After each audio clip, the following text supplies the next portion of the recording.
Ever feel like you're watching a movie and the plot just keeps getting crazier? Well, welcome to the courtroom, where reality is often stranger than fiction. Today, we're diving into some of the most unbelievable, hilarious, and downright baffling moments from inside the courtroom. These are the stories that prove you just can't make this stuff up. From disastrous road trips to financial fiascos, get ready for a wild ride.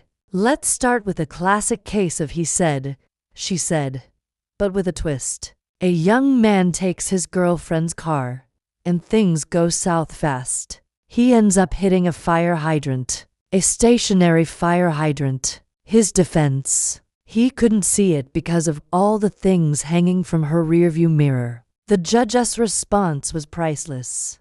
Well, then why didn't you take those things off if you couldn't see? His reply: because I wasn't gonna move stuff around in her car. You can't help but laugh at the logic. It's like blaming the road for being there when you drive off it. You sound like an idiot, was the final verdict on that excuse. Then we have the complicated world of personal loans between friends and family. It always starts simple, right?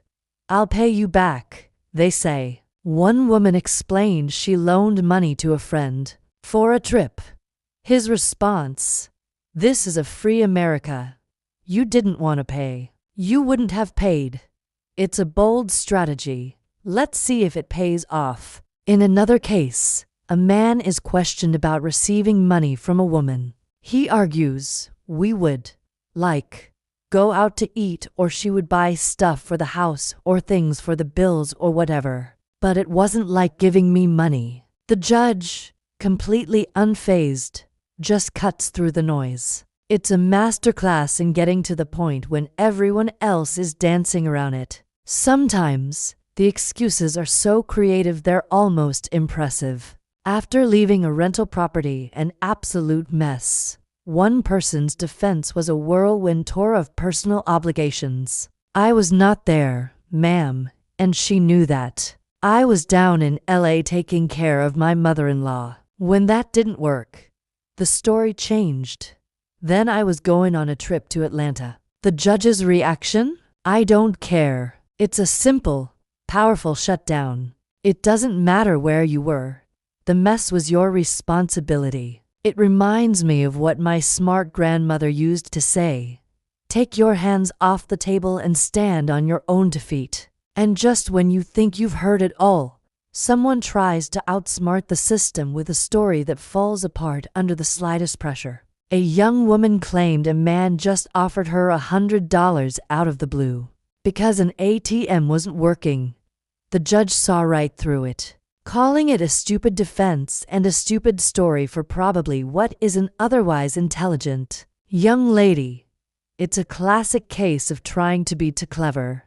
As one judge wisely said, if you tell the truth, you don't have to have a good memory. These defendants clearly didn't get the memo. Their memories were so bad, you'd think they were inventing the story on the Whoa, wait. But the best moments are when the judge just has to lay down the law. One defendant kept interrupting, thinking it was his stage. The judge calmly stated, listen to me. Look at my eyes. I am gonna give you a chance to tell me your side of the story if you follow the rules. If you don't follow the rules, I'm just gonna say goodbye. It's that perfect mix of control and pure courtroom theater. And when a defendant keeps talking and digging themselves into a deeper hole, the judge just smiles and says, I love it when a game plan comes together.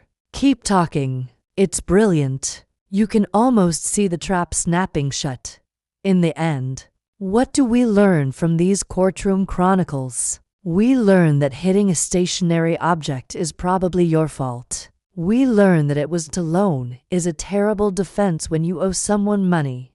And most importantly, we learn that trying to outsmart a seasoned judge with a ridiculous story is a one-way ticket to getting called out on national television. Sometimes, you watch these cases and just think to yourself, you people actually deserve each other. It's the kind of drama you just can't script. What's the wildest excuse you've ever heard? Let me know in the comments below. Thanks for watching. And if you enjoyed this trip into the absurd, make sure to like and subscribe for more content. See you next time.